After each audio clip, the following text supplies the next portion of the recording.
Баршаңызға қайырлы күн. Менің каналыма қош келдіңіздер. Бүгін сіздерге осындай өте дәмді болып шығатын блинчиктердің рецептісімен бөлісемін.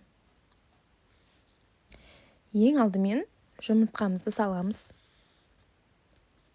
Оған құмшекер салып, жақсылап араластырамыз.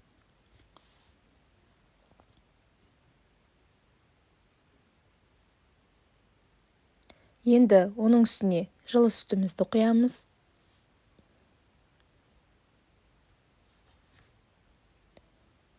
Електен өткізілген ұн қосамыз.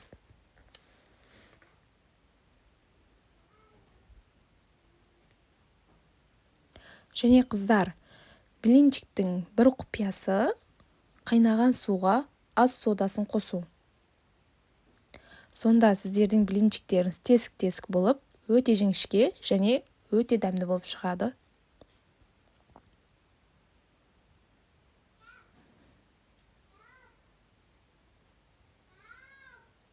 Енді оған сұйық майымызды құйып, бір келгі масса болғанша жақсылап араластырамыз.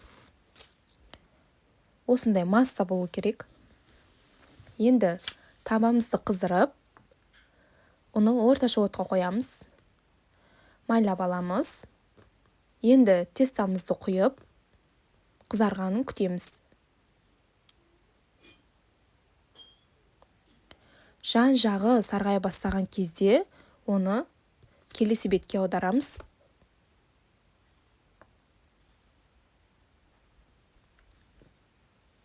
Және де бірінші блинчикті пісіріп болған соң 5-10 секунд күтеміз табамыз қызу үшін. Және екінші блинчикте де дәл осылай қайталаймыз.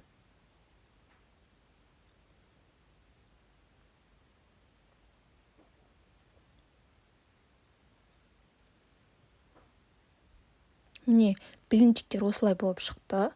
Міндетті түрде жасап көріңіздер.